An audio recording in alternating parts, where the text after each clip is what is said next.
하나님과 우리 사이의 유일한 중보자는 오직 예수님 한 분뿐이십니다. 이 말의 의미는 하나님과 우리 사이를 연결 주실 수 있는 분, 하나님과 우리 사이를 화목하게 이룰 수 있는 분은 오직 예수님 한 분뿐이라는 사실입니다. 예수님께서 십자가를 지실 때 성소와 지성소를 가리고 있던 휘장이 위에서 아래로부터 찢어졌습니다. 지성소 안에는 하나님의 임재를 상징하는 언약궤가 있죠. 지성소는 아무나 들어갈 수 있는 곳이 아닙니다. 대제사장이 그것도 1년에 한 차례 지성소에 들어갈 수가 있었습니다. 그런데 예수님의 십자가로 인해서 지성소를 가로막고 있던 휘장이 찢어졌죠. 그래서 히브리서 기자는 우리에게 말씀하기를 이제 우리가 그리스도의 보혈의 공로를 의지하여 하나님의 은혜의 보좌 앞까지 담대하게 들어갈 수 있는 길이 활짝 열렸음을 우리에게 말씀합니다. 왜 우리가 하나님께로 나아갈 수 있게 되었습니까? 죄가 하나님과 우리 사이를 가로막고 있어서요. 그런데 예수님께서 우리를 대신에 속죄 제물이 되어주심으로 막힌 담을 허물어 주셨기 때문입니다. 그뿐만이 아닙니다. 하나님은 그리스도 예수를 믿는 믿음으로 우리를 의롭다고 인정해 주시기를 기뻐하십니다. 그 결과 하나님과 우리 사이가 화목하게 되었고 우리는 구원받은 하나님의 자녀로서 신분을 얻게 됩니다. 그래서 우리는 예수님을 우리의 그리스도라고 구세주라고 고백하게 되는 겁니다. 그런데 여러분, 유대 사람들은 예수님을 그리스도로 메시아로 인정하지 않습니다. 그들은 예수님의 십자가를 인정하지 않습니다. 두 가지 이유가 있는데 첫 번째 이유는 뭐냐면 율법에 기록한 대로 나무에 달린 자는 하나님의 저주를 받은 자인데 하나님의 저주를 받아 십자가에 달린 사람이 어떻게 우리의 메시아가 될 수 있겠느냐는 거죠. 그리고 두 번째는요, 좀 더 근본적인 이유인데 유대 사람들이 원하는 메시아는 우리를 죄에서 구속해주는, 대속해주는 그런 메시아가 아닙니다. 그들이 원하는 메시아는 다윗과 같이 자신들 로마의 압제에서 해방시켜줄 정치적 메시아입니다. 그렇다면 그들은 왜 죄를 용서해 주시는 메시아가 아니라 정치적 메시아를 기대했는가? 여기도 두 가지 이유가 있습니다. 첫 번째는 율법이에요. 유대 사람들은 가장 큰 자부심을 갖고 있었던 것이 율법입니다. 그들은 하나님의 율법을 소유한 하나님의 백성으로서의 선민의식을 가지고 있습니다. 비록 지금은 우리가 외세 로마의 지배를 받고 있지만 하나님께서는 곧 율법을 소유하고 율법을 잘 지키며 산 유대 사람들의 공로를 보상해 주실 것이라는 겁니다. 그래서 그들을 높여줄, 그들을 다시금 복되게 하실 메시아를 기대했던 거죠. 그리고 또 한 가지 중요한 이유는 유대 사람들은 근본적으로 원죄라는 것을 인정하지 않습니다. 자신들에게 율법이 있어요. 그 율법을 지킴으로 얼마든지 죄를 멀리하고 하나님의 뜻대로 살 수 있다고 여겼기 때문입니다. 그러므로 유대 사람들은 메시아의 대속적 사역을 필요로 하지 않습니다. 그들은 율법과 제사를 통해 얼마든지 죄에서 깨끗해질 수 있다고 믿고 있기 때문이죠. 그래서 그들이 원한 것, 자신들이 율법을 잘 지킨 것을 보상해 줄 수 있는 메시아이지 죄에서 구원해 줄 메시아를 필요로 하지 않았던 겁니다. 그래서 그들은 예수님의 십자가의 대속을 인정할 수가 없었던 거죠. 여러분, 오늘은 원죄에 대한 말씀입니다. 가장 예민하고 논쟁적인 문제 가운데 하나가 바로 이 원죄에 대한 말씀입니다. 그렇다면 성경이 말씀하고 있는 죄란 무엇인가? 원죄라고 하는 건 도대체 무슨 말인가? 여러분, 한마디로 하나님을 떠나는 것이 죄입니다. 하나님 없이 사는 것이 죄입니다. 우리가 잘 아는 것처럼 하나님이 아담을 지으시고 대필로 하와를 지어주셨어요. 하나님은 아담에게 에덴 동산을 잘 다스리게 하시고 한 가지만을 당부하셨죠. 동산의 모든 과실은 네 마음대로 먹을 수 있지만 단 하나 동산 중앙에 있는 선악을 알게 하는 나무만큼은 절대로 먹지 말라고 하십니다. 그것을 먹는 날에는 반드시 죽는다고 말씀하세요. 그런데 뱀이 하와를 꼬드깁니다. 선악을 먹으면 죽는 것이 아니라 하나님처럼 된다고 속였던 거죠. 사단의 미혹은 다른 것이 아닙니다. 선악과를 딱 먹음으로 네가 스스로 하나님이 되라는 거죠. 하나님 없이 내 인생의 주인이 되라는 겁니다. 아담과 하와는 사단의 미혹에 넘어가서 하나님 대신 스스로 주인이 되기로 작정합니다. 자신의 삶에서 하나님을 몰아낸 거죠. 하나님과의 관계를 차단한 거죠. 자신의 뜻을 하나님의 뜻보다 더 앞세운 거죠. 성경은 그것을 죄라고 말씀을 합니다. 여러분, 하나님이 아담에게 원하신 것은 그런 모습이 아닙니다. 아담이 선악과를 바라볼 때마다 이 에덴 동산을 자신에게 맡기신 하나님께 감사하고 또 자신은 피조물이며 하나님의 뜻에 순종하며 사는 것이 참 생명을 누리며 사는 것이구나 하는 것을 깨닫길 원하셨던 거예요. 그런데 사단의 속임수에 넘어간 아담은 하나님을 몰아내고 그분과의 관계를 단절시킵니다. 자신이 스스로 주인이 되길 원했던 거죠. 이건 하나님이 원하신 뜻이 아니었습니다. 이처럼 하나님이 원하신 뜻에서 어긋나게 된 것, 이것을 성경은 하마르티아, 죄라고 말씀합니다. 그런 의미에서 죄는 하나님을 몰아내는 겁니다. 하나님 없이 사는 것이요, 하나님과의 관계를 끊는 겁니다. 한마디로 하나님의 부재가 곧 죄인 거죠. 여러분, 과학자 아인슈타인이 한 가지 질문을 받았습니다. 하나님이 온 세상 만물을 창조하셨다면, 그리고 또 이 세상에 악과 죄가 존재한다면 결국 하나님이 죄와 악을 창조하신 것이 아니냐. 그러자 그는 하나님이 죄와 악을 창조하신 자가 아님을 증명하기 위해서 어둠과 추위에 대한 물리학적 개념을 인용해서 문제를 풀어갑니다. 여러분, 우리의 몸은 추위를 느끼고 때로 어둠을 감지하고 있지 않습니까? 그런데 엄밀한 의미에서 추위는요, 열이 없기 때문에 추운 거죠. 열이 있다면 우리가 추울 이유가 없는 거죠. 마찬가지입니다. 어둠도 마찬가지입니다. 빛이 없으니까 어두워지는 것이지, 만약 빛이 비춰진다면 어둠이 사라질 겁니다. 이런 논리에 근거해서 아인슈타인은 죄와 악이라고 하는 것은 하나님이 지으신 것이 아니다. 하나님이 계시지 않은 상태, 하나님의 부재의 상태가 곧 죄와 악임을 말씀합니다. 빛이 없으니까 어둠이 임하는 것처럼, 열이 사라지니까 추위가 임하는 것처럼 하나님이 계시지 않은 상태가 곧 죄라는 겁니다. 그런데 그의 이론은요, 이미 1500년 전에 이미 어거스틴이라고 하는 신학자가 말한 것을 물리학적 이론에 근거해서 설명한 것에 지나지 않습니다. 어거스틴이라는 사람이 말을 하기를 죄라는 게 뭐냐? 그건 바로 실제 부재와 결핍이라는 거죠. 성경적으로 말씀을 드리면 하나님이 없는 것, 하나님의 부재가 곧 죄라는 겁니다. 그런데 여러분, 이러한 표현도 사실상 죄에 대한 정확한 설명이 되지 못합니다. 죄가 하나님의 부재라면 정말 하나님이 계시지 않는다는 말입니까? 그렇지 않죠. 그래서 유대인 신학자 가운데 나와 너라고 하는 책으로 유명한 말틴 부버라고 하는 분은 신의 부재라는 말 대신에 신의 일식이라고 하는 표현을 사용합니다. 여러분, 일식이라는 게 뭡니까? 지구와 태양 사이에 달이 껴요. 지구와 태양 사이에 달이 낌으로 인해서 일시적으로 빛이 가려지는 상태, 이걸 보통 우리는 일식이라고 하지 않습니까? 달이 지구 쪽에 좀 가까이 있어가지고 태양 전체 빛이 가려지면 개기일식이고, 그리고 좀 태양빛이 조금 보이면 부분일식이고, 그리고 태양의 주변 가장자리가 보이면 금환일식이라고 합니다. 마치 지구와 태양 사이에 달이 껴가지고 빛이 일시적으로 일부 또는 전부가 차단되듯이 하나님과 인간 사이에 죄라고 하는 것이 개입되어서 마치 하나님이 계시지 않은 것처럼 여기게 만드는 상황을 그는 신의 일식이라고 얘기를 해요. 이건 하나님 없다거나 부재하다는 말이 아닙니다. 다만 하나님의 빛이 차단되었다, 하나님과의 관계가 단절되었다는 것을 말합니다. 그렇다면 여러분, 무엇이 하나님과 우리의 관계를 단절시켰습니까? 사단의 속임수죠. 아담이 사단의 속임수에 넘어가서 하나님과의 관계가 단절이 됩니다. 성경은 하나님과 우리 사이의 관계가 단절된 것을 죄라고 말씀을 하는 겁니다. 그런데 문제는 아담이 지은 죄와 우리의 관계에 대한 겁니다. 오늘 우리가 읽은 본문의 말씀을 다시 한번 읽어보면, 그런즉 한 범죄로 많은 사람이 정죄에 든 것 같이 한 의로운 행위로 말미암아 많은 사람이 의롭다 하심을 받아 생명에 이르렀느니라.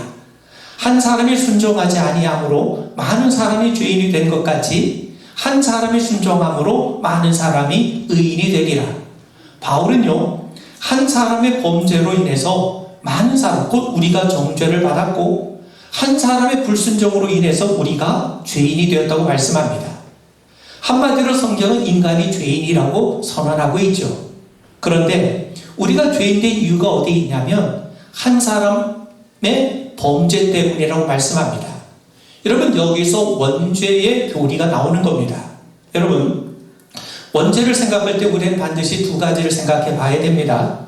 먼저 생각해 볼 것은 뭐냐면, 사람들은요, 아담이 지은 죄가 첫 번째 죄고, 이후에 사람들도 아담과 동일한 죄를 저질렀다는 겁니다. 우리가 그 자리에 있었으면 우리도 아담과 똑같은 죄를 저질렀을 것이고, 그리고 아담이 지은 죄 이후에 우리도 똑같은 죄를 저질렀기 때문에 우리가 죄인이라는 거죠. 그런데 여러분, 이것이 사실이라면 기독교의 근간이 흔들립니다. 기독교 신앙의 근간이 뭡니까? 그리스도 예수의 십자가의 대속으로 인해서 우리가 구원을 받았다는 거예요. 무슨 말이냐면, 여러분, 유대 사회에서는요, 10살 미만의 미성년자들에게는요, 율법의 잣대가 적용되지 않습니다. 그 우리나라도 마찬가지죠. 특히 엄마 뱃속에 있는 아이나 어린 갓난 아이들은 우리가 생각할 때 아담과 같은 죄를 짓지 않았어요. 그렇다면 어린 아이들에게는 죄가 없다는 말입니까? 그런 어린 아이들에게는 그리스도의 보혈이 필요하지 않다는 말입니까? 그렇지 않죠. 로마서 3장 23절에 보면 바울이 모든 사람의 죄를 범하였음에 하나님의 영광이 이르지 못하더니, 바울은 분명히 모든 사람의 죄를 지었다고 말씀하죠. 여기서 모든 사람에는요, 어른뿐만 아니라 어린 아이들도 다 포함이 돼요. 갓난 아이들, 심지어 엄마 뱃속에 있는 아이들까지도 다 포함이 됩니다. 그런 의미에서 여러분, 아담 이후의 사람들이 아담과 똑같은 죄를 지었기 때문에 원죄를 말하는 것은 사실 설득력이 없다는 거예요. 그리고 두 번째는요, 사람들은 아담의 죄가 그 후손들에게 유전된다고 말을 합니다. 아담의 범죄가 그 후의 자녀들에게 유전이 되기 때문에 그 죄가 계속해서 유전이 되어가지고 우리가 죄인이 되었다는 말입니다. 그런데 여러분, 구약 성경을 보면 하나님의 선지자를 통해 말씀하세요. 아버지가 신포도주를 마셨는데 아들의 이가 치리라고 말할 수 있겠습니까? 그럴 수 없죠. 아버지가 죄를 지으면 아버지는요, 아버지가 지은 죄 때문에 죽은 것이지 아버지가 지은 죄 때문에 자식이 죽는 것이 아닙니다. 그렇다면 아담이 범죄한 것이 우리에게 그대로 유전되는 것이 아니라는 말입니다.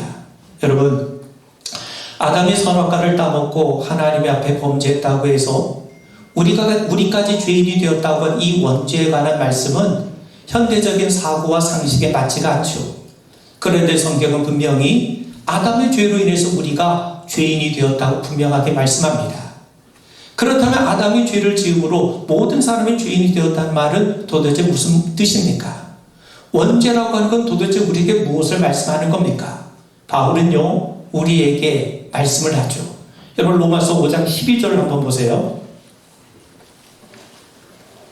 로마서 5장 12절에 보시면, 그러므로 한 사람으로 말미암아 죄가 세상에 들어오고 죄로 말미암아 사망이 들어왔나니 이와 같이 모든 사람이 죄를 지었으므로 사망이 모든 사람에게 이르렀느니라. 여기서 말하는 한 사람은 아담이에요. 한 사람 아담이 죄를 지었어요. 아담 한 사람으로 인해서 죄가 들어왔고 모든 사람이 죄인이 되었다는 말입니다. 그런데 여기서 한 사람은 아담이라는 걸 우리가 너무나도 잘 압니다. 그런데 바울은 일부러 아담이란 말을 빼죠. 아담으로 인해 죄가 들어왔다고 하지 않고 한 사람으로 인해서 죄가 들어왔다고 말씀을 합니다. 여러분, 창세기 1장 21절에 보면 하나님이 남자와 여자를 창조하세요. 하나님이 자기 형상, 곧 하나님의 형상대로 사람을 창조하시되 남자와 여자를 창조하시고, 하나님은 남자들과 여자들을 창조하신 것이 아닙니다. 남자와 여자를 창조하셨어요. 여기서 쓰인 말씀은 복수형이 아니라 단수형입니다. 아담 한 사람과 하와 한 사람을 만드셨다는 거예요.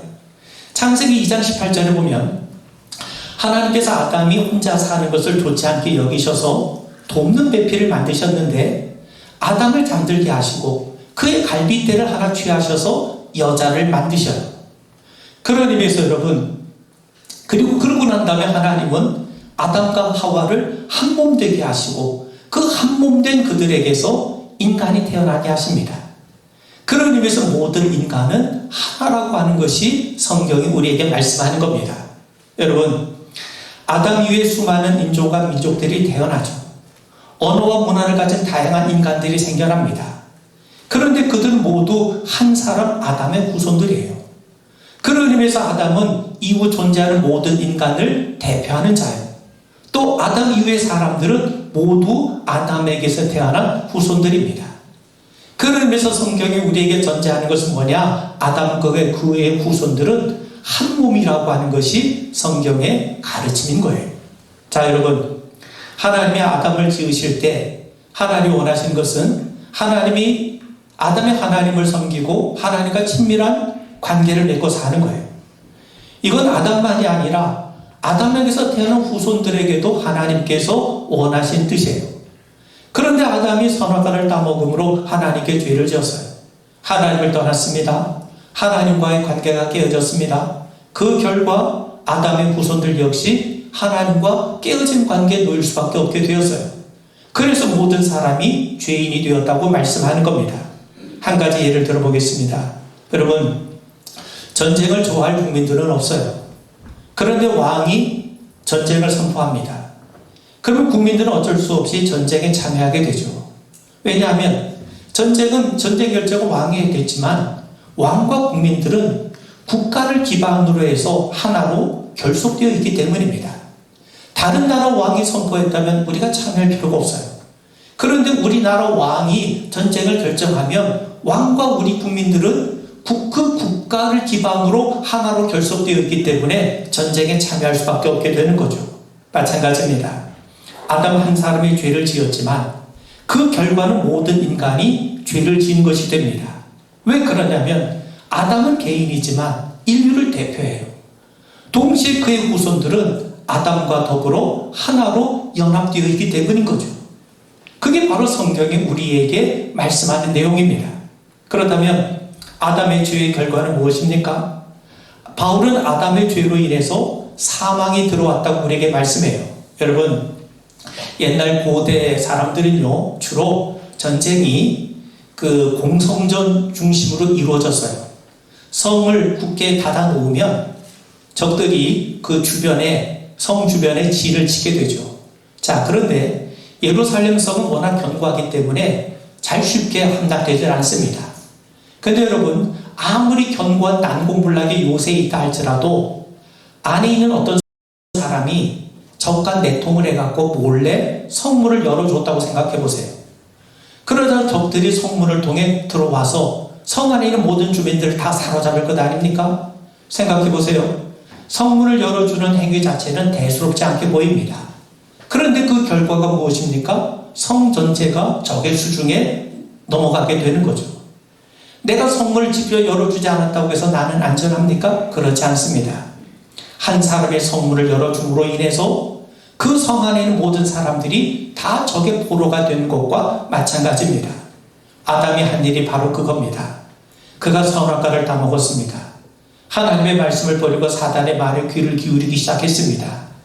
그러자 아담의 불순종을 통해 죄의 문이 활짝 열렸어요. 그 문을 통해 죄가 들어와서 우리를 지배하기 시작했습니다. 그래서 우리는 죄의 종이 된 겁니다. 바울은 한 사람으로 인해서 죄가 세상에 들어왔고 그 결과 죄의 문이 열려졌기 때문에 그 문으로 들어온 사망이 모든 사람에게 임했다고 우리에게 말씀하고 있는 거죠. 왜냐하면 죄의 삭은 사망이기 때문 아닙니까? 여러분, 우리는 죄의 증상들을 분별할 필요가 있습니다. 중국이 자랑하는 마술 가운데 변검술이 있죠. 변검술은 중국 파촉 시대의 전통 무대극으로 연기자가 순식간에 가면과 분장을 아주 바꾸는 아주 신묘에 가까운 그런 마술입니다. 죄는 변화에 아주 능수능란합니다. 죄는 갖가지 천의 얼굴과 모양으로 구체적으로 우리에게 나타나게 되죠. 여러분, 감기에 걸리면 기침이 나요. 열이 납니다. 목이 아파요. 콧물이 납니다. 또 몸이 피로해지고 식욕이 떨어집니다. 이처럼 감기는 다양한 증상을 나타내요. 여러분, 사람이 목이 아픈 게 꼭 감기 때문만은 아니지만 대개 감기에 걸리면 목이 아픈 뭐 그런 증상이 나타나기 마련이죠. 마찬가지입니다. 하나님을 떠난 것이 죄입니다. 하나님을 버리고 스스로 죄인 된 것이 죄입니다. 한마디로 하나님과의 관계가 단절이 되고 결단이 난 것, 깨어진 것이 죄입니다. 그렇다면 죄는 어떤 증상으로 나타나는가? 하나님을 모르는 사람, 하나님과의 관계가 끊어진 인간들은 어떤 모습으로 살아가게 되는가? 바울은요, 로마서 1장에서 그 죄의 문제를 구체적으로 우리에게 말씀합니다. 로마서 1장 19절 20절 한번 보시면, 이는 하나님을 알만한 것이 그들 속에 보임이라 하나님께서 이를 그들에게 보이셨느니라. 창세로부터 그의 보이지 아니하는 것들 곧 그의 영원하신 능력과 신성이 그가 만드신 만물에 분명히 보여 알려졌나니 그러므로 그들이 핑계하지 못할지니라. 여기서 말하는 그들은요, 구체적으로 아담과 하와입니다. 왜냐하면 아담과 하와는 에덴 동산에 살면서 하나님이 지으신 세계를 통해 하나님을 알 수가 있었어요. 하나님께서 허락하신 여러 많은 동산의 과실을 보면서 이건 분명히 하나님이 계시고 하나님께서 우리에게 베푸신 은혜임을 분명히 알고 있었어요. 정말 그들은 하나님이 없다고 핑계를 댈 수가 없었습니다. 그런데 사단의 유혹에 넘어가서 선악과를 따먹었잖아요.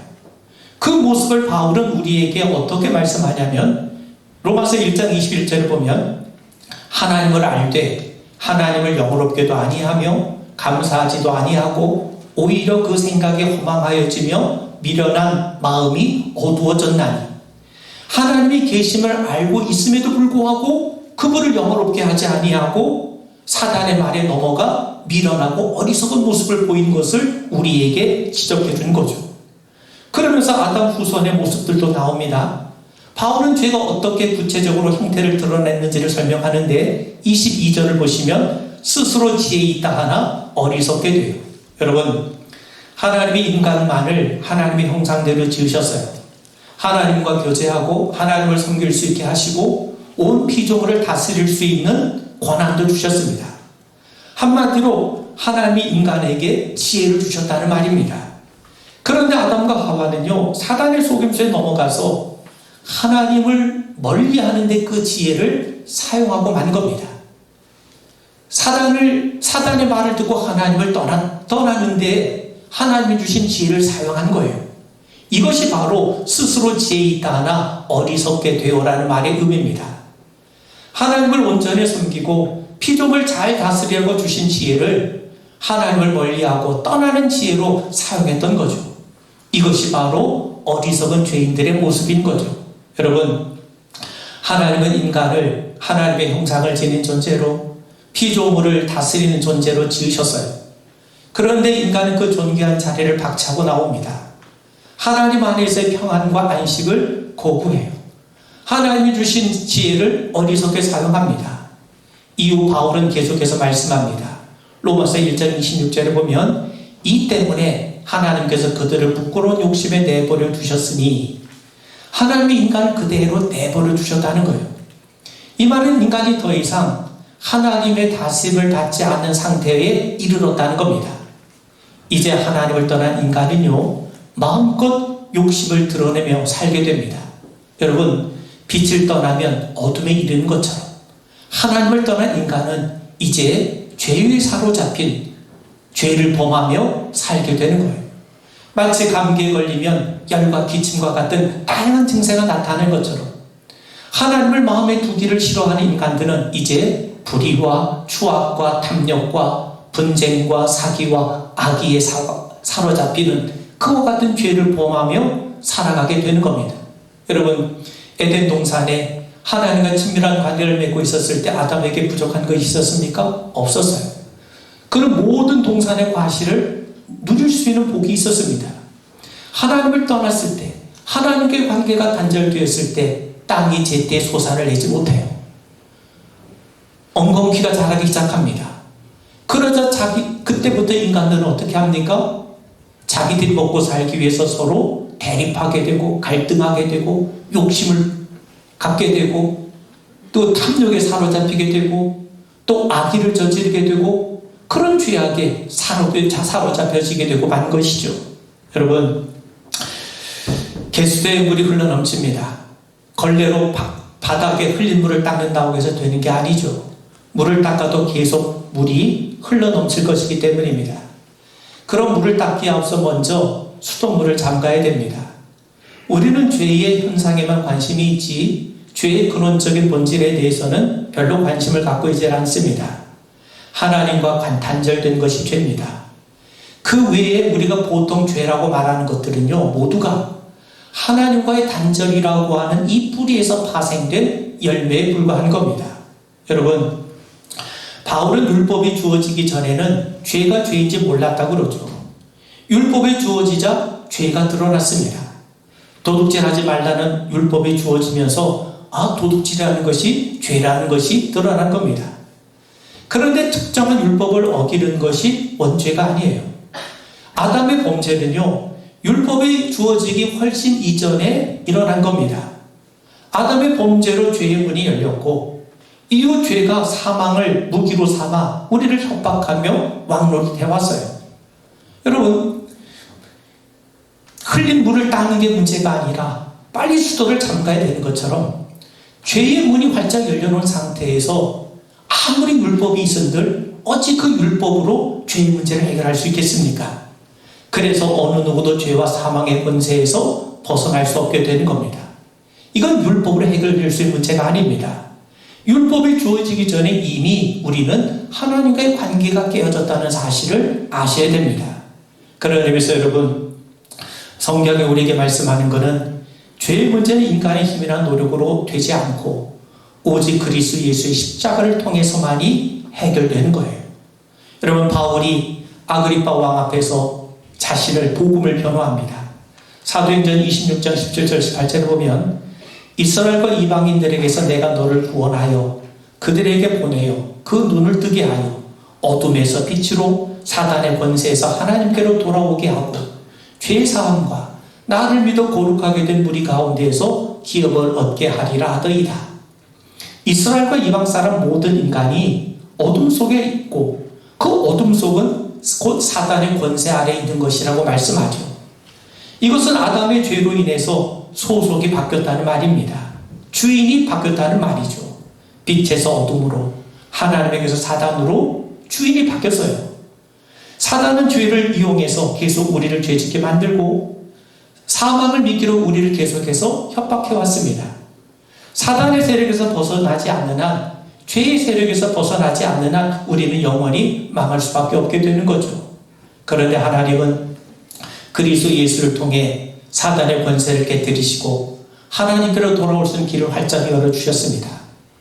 하나님을 떠난 인간이 하나님 앞으로 스스로 돌아올 수 있게 만드는 길은 없어요.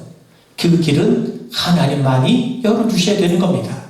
왜냐하면 아담이 죄를 짓는 순간 이미 하나님과 인간의 관계는 깨어졌습니다. 이후 사단이 인간을 지배하고 있었기 때문이죠. 그래서 바울은 우리가 연약할 때, 우리가 죄인이었을 때, 우리가 하나님과 더불어 원수로 있었을 때 그의 아들의 죽으심으로 말미암아 하나님과 화목하게 되었은지요. 화목하게 된 자로서는 더욱 그의 살아나심으로 말미암아 구원을 받을 것이리라. 바울은요, 하나님의 아들의 죽으심을 통해서만이 우리가 죄의 문제가 해결이 되고 하나님과 더불어 화평을 누릴 수 있게 되었다고 말씀합니다. 여러분, 이것이 복음 아닙니까? 복음만이 죄를 극복하는, 인간을 구원하는 하나님의 능력이 되는 겁니다. 그러므로 여러분, 그리스도의 십자가와 부활을 통해서 원죄가 해결이 됩니다. 죄의 문제가 해결되었기 때문에 구원의 길, 생명의 길로 나아갈 수 있게 되는 겁니다. 로마서 6장 22절 이하를 보시면 그러나 이제는 너희가 죄로부터 해방되고 하나님께 종이 되어 거룩함에 이르는 열매를 맺었으니 그 마지막은 영생이라. 죄의 작은 사망이요 하나님의 은사는 그리스도 예수 우리 주 안에 있는 영생이니라. 여러분, 예수님의 베드로에게 하신 말씀으로 빗대보면 그리스도의 십자가의 보혈을 통해서 우리는 목욕을 다한 사람입니다. 죄의 문제가 해결된 자입니다. 죄의 수도가 완전히 폐쇄가 된 겁니다. 그래서 죄의 문제가 해결되기 때문에 때로 우리의 더럽혀진 손과 발은 더 이상 목욕할 필요 없이 그리스도의 보혈로 씻기만 하면 되는 겁니다. 그런데 여러분, 아직 사단의 세력이 완전히 끝나지 않았습니다. 요한계시록 12장 12절에 보면 그러므로 하늘과 그 가운데 거하는 자들은 즐거워하라. 그러나 땅과 바다는 화해실진저 이는 마귀가 자기의 때가 얼마 남지 않은 줄 알므로 크게 분내어 너희에게 내려갔음이라. 이제 자기 때가 얼마 남지 않은 줄 아는 이 사단은 계속해서 이 세상을 피폐하게 만들 겁니다. 그래서 인간이 이 땅에서 질병과 눈물, 고통, 수많은 문제를 안고 살아갈 겁니다. 그런데 우리는요, 그리스도의 십자가를 통해 죄의 문제가 해결된 사람이에요. 이제 사단에 속한 자가 아닙니다. 우리에게는 영생이 약속되어 있습니다. 그러나 진정한 생명은 사단의 세력이 완전히 파멸된 이후에 이루어질 겁니다. 그러므로 우리 그리스도인들은 중간길을 살아가고 있는 자와 같아요. 이미 구원은 이루어졌으나 아직 완성되지 않은 시기를 걸어가고 있는 겁니다. 그럼에도 우리는 걱정하지 않아도 됩니다. 왜냐하면 죄의 문제는 이미 해결이 됐습니다. 그리고 주님께서는 성령을 통해 날마다 우리를 도우시기 때문입니다. 그런 의미에서 여러분, 우리의 원죄는 주님의 십자가를 통해 해결이 되었고, 또 성령은 우리가 하나님 앞에 이르기까지 날마다 우리를 도우십니다. 그 믿음으로 우리 모두가 승리하는 우리 모두가 되기를 주의 이름으로 축원을 드립니다. 우리 기도하겠습니다. 주님의 십자가와의 보혈의 공로를 통해서 하나님과 우리 사이의 죄의 문제가 해결된 것을 기억합니다. 하나님, 이제 원죄가 사슬이 깨어져 싸우니 이제 성령의 인도하심에 따라 우리가 날마다 주님 앞으로 나아가며 주님과 더 깊은 친밀한 교제를 맺어가는 우리 성도들 되게 하옵소서. 예수님 이름 받들어 간절히 기도하옵나이다. 아멘.